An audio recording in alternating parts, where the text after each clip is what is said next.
aqui uma pintura que representa o que aconteceu com José Joaquim da Silva Xavier, de Tiradentes, né? Ele foi enforcado e esquartejado e teve o seu corpo dividido e colocado em estacas por todo o caminho das Minas Gerais. Era uma alerta para quem se revoltasse contra a coroa. Aqui nós temos um painel também pintado que mostra essa questão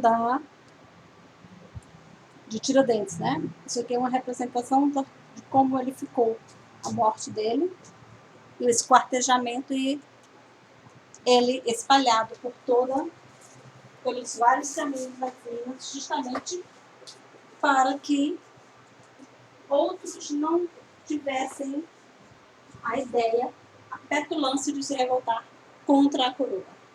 Na página 118 ainda, nós temos uma pequena partezinha assim, revoltas mineiras. Além ou antes da Conjuração Mineira, houve outras revoltas nas vilas de Minas Gerais e elas vão ter em comum que todas elas estavam contra as ideias de exploração que estavam sofrendo pelos portugueses. A de Curvelo, ele teve 3, 1760, 1763, 1776. Mariano, 1779, Sabará, 1777. Só que nenhuma dessas revoltas, essas vilas queriam se separar de Portugal. Elas queriam só mais direitos, elas queriam mais liberdade. Elas queriam que a coroa investisse nelas. Então, era só insatisfação do povo, principalmente da elite. Diferente da Conjuração Mineira, que vai querer formar um país à parte de Portugal, um país independente, uma república, né? Então, na página 119, tem a revolta que não se concretizou. O interessante da Conjuração Mineira é que ela é tida como uma revolta, ela é tida como um embate, mas, de fato, ela não chegou a acontecer. Ela estava marcada para no dia que fosse ter a derrama, no dia que o governador, o Visconde de Barbacena, fosse fazer a cobrança dos impostos, eles se rebelariam. Eles tomariam posse, tirariam ele do poder e assumiriam, decretariam a independência de Minas Gerais, da capitania de Minas Gerais. Só que isso não chegou a acontecer. Porque dias antes, esses inconfidentes, esses conjurados, eles foram traídos. Como eu falei para vocês, além de poetas, de fazendeiros, muitos militares formavam parte dessa elite mineira e que vão fazer parte dessa conjuração. Só que quem vai trair é justamente essas pessoas que estavam na questão militar. O mais conhecido é o Joaquim Silvério dos Reis. Em troca do perdão das suas dívidas, ele vai denunciar, ele vai fazer um acordo com o governador, com o administrador de Minas, da capitania de Minas Gerais. Ele era coronel do exército. E ele devia muito, porque ele também era um dos contratadores. Eles eram um dos possuidores de bens, né, na questão mineira. E ele vai trair seus companheiros em troca do perdão dessa dívida. Além dele, teve o Basílio de Brito Malheiro Lago, que era também tenente-coronel, e o Inácio Correia Pamplona, também militar. Todos eles três, traíram os outros justamente em perdão dessas dívidas. Em troca deles não deverem mais a coroa, eles denunciaram, eles impediram que acontecesse essa revolta. Né? E assim foi o fim do levante. 11 conjurados. Os 11 conjurados, eles foram, que eram partes da liderança, eles foram presos, eles foram sentenciados à morte. Esses 11 conjurados, eles foram capturados, presos e foram condenados à morte. Desses líderes presos, só 2 chegaram a falecer. Um foi o Cláudio Manuel da Costa, poeta, também ele tinha sido administrador, ele pertenceu a uma parte da administração da capitania de Minas Gerais. Ele morreu na prisão. Ninguém sabe se ele se enforcou por vergonha, por não ter dado certo, ou ele foi assassinado. É uma incógnita que talvez nunca venhamos a saber, né? Os outros tiveram seus bens confiscados. Suas minas, sua casa, sua fazenda, seus escravos. Eles ficaram pobres. E também foram deportados. Alguns entraram em acordo, talvez porque eles tivessem influência na capitania. Eles não foram deportados, eles apenas tiveram suas dívidas, vamos dizer assim, abonadas, né, diminuídas. Eles permaneceram em Minas, mas muitos foram deportados. O que é deportar? Eles foram expulsos da capitania de Minas Gerais, eles não podiam mais pisar em solo brasileiro. O único a morrer dos 11 sentenciados foi, aliás, o único não, o que realmente teve a sua morte executada, feita em praça pública, foi Joaquim José da Silva Xavier, o Tiradentes. Ele foi enforcado e esquartejado. Segundo conta-se, ele era bem popular, ele era muito bem visto na cidade e ele fez, vamos dizer assim, um elo de ligação entre essa elite e as pessoas mais pobres, né? Então ele era um lado que ele tinha influência além da elite, ele tem influência na população. Quando os três aqui fazem a delação, eles vão contar para o governador Joaquim José da Silva Xavier, ele estava trazendo armas do Rio de Janeiro para Minas. Ele estava fazendo o transporte dessas armas, ele tinha ido comprar armas no Rio de Janeiro. Ele foi preso lá e deportado para Minas Gerais, onde ele foi julgado durante 3 anos. Ele ficou preso, ele foi julgado e executado, como uma forma de servir de exemplo para que não tivessem mais essa ideia de se revoltar contra a coroa, contra os impostos, contra os demandos da coroa. Esse enforcamento, esse quartejamento de Joaquim José da Silva Xavier, o Tiradentes, era para servir de exemplo, como eu disse, né? Para que outras pessoas não tivessem a ideia, por que só com ele aconteceu isso?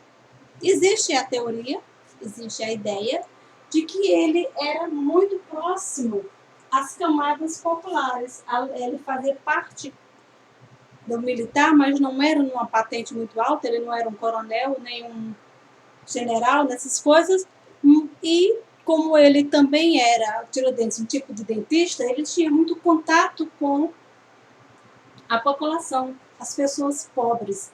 E isso fez crescer, ou isso alimentou o medo de que essa ideia permanecesse, né, da separação, deles fazerem uma capitania, um país independente. Então, para cortar de vez a raiz, usaram Tiradentes como exemplo para que isso não viesse a acontecer.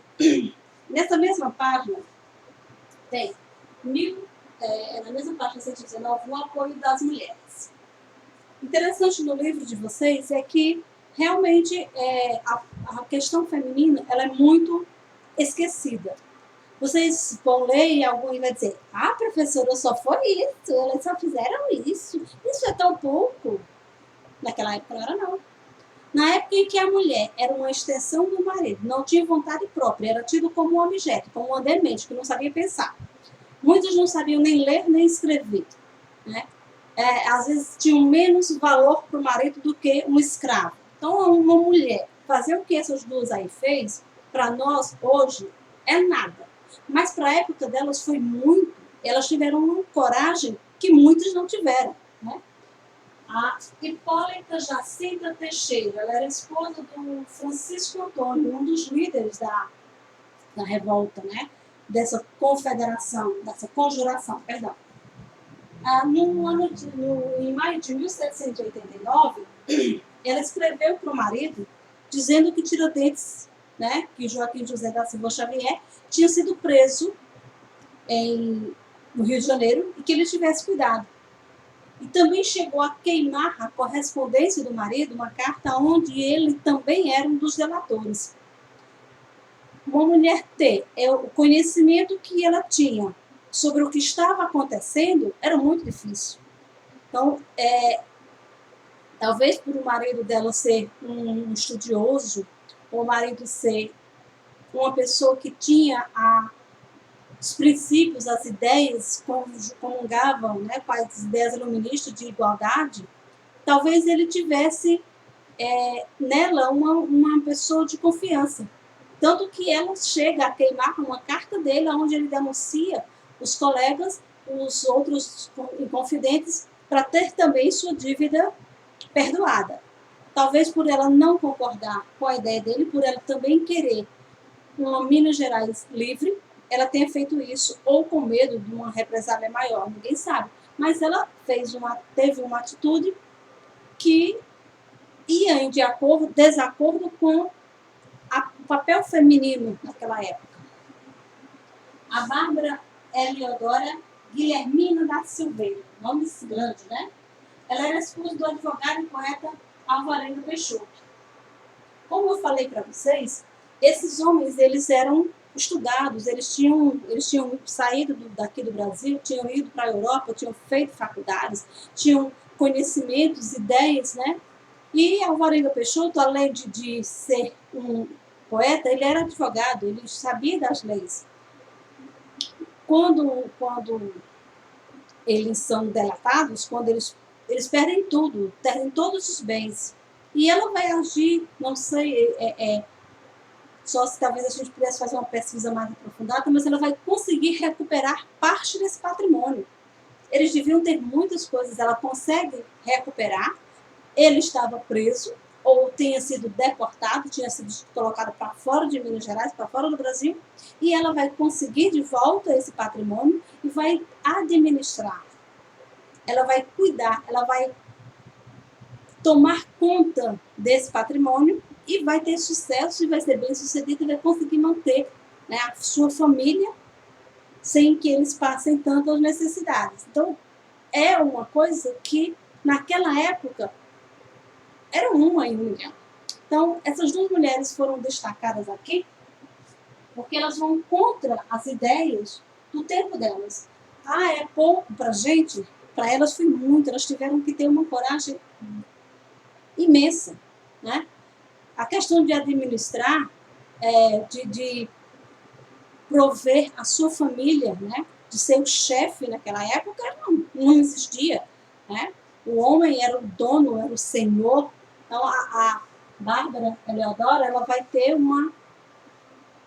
que ter um desprendimento, vai ter que ter uma coragem para assumir um papel que era dito como masculino do homem, né? Muito grande.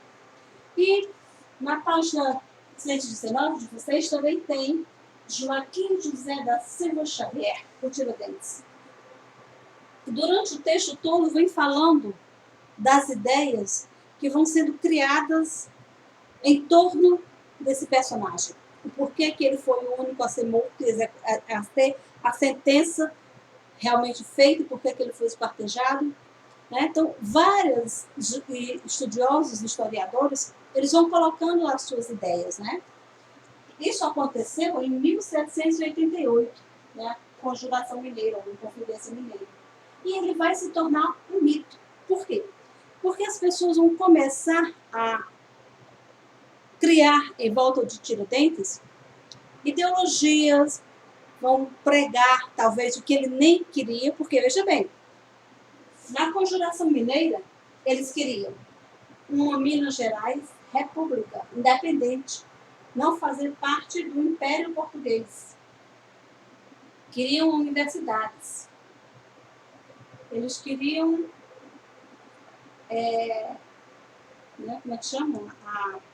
A universidade.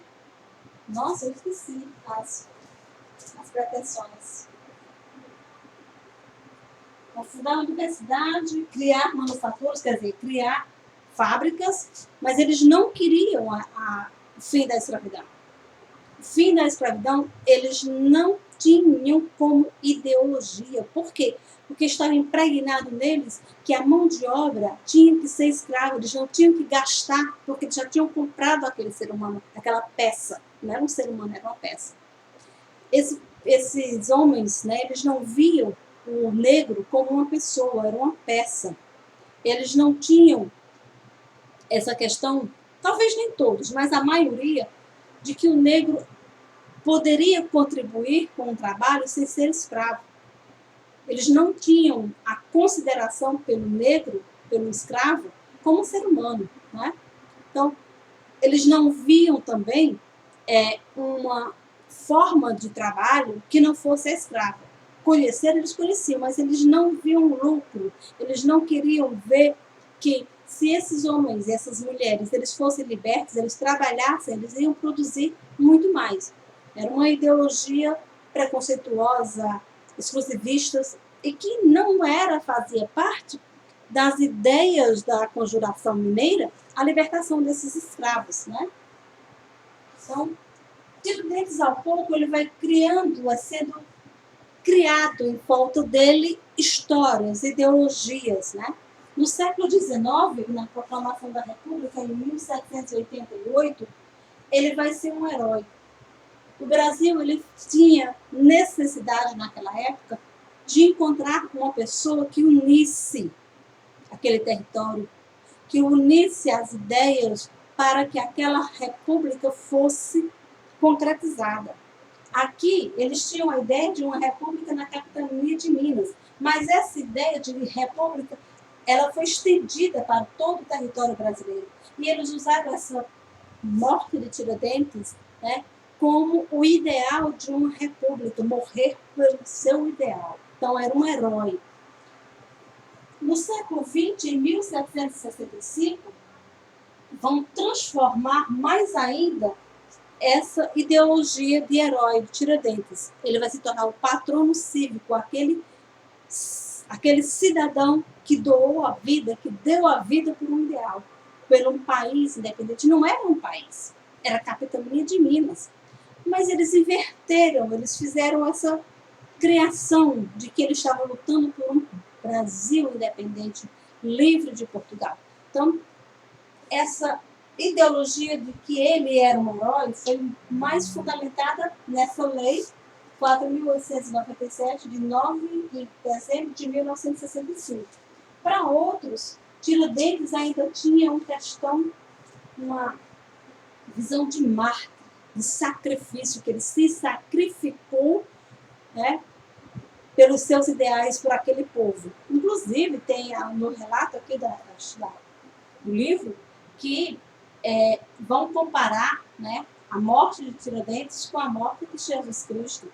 Segundo o texto, ele vai beijar os pés do carrasco, ele vai perdoar o carrasco, né, que vai executá-lo, e isso eles vão transformar essa passagem, né, para dizer que ele era um mártir, um sacrifício que ele fez em prol de um ideal maior do que o dele, né? Inclusive, vou comparar isso com a crucificação de Cristo. Então, essa mitologia que vai ser criada em volta de Tiradentes, ela vai abranger vários campos. A verdade é que ele tinha interesse próprio, como todos os outros conjurados, né?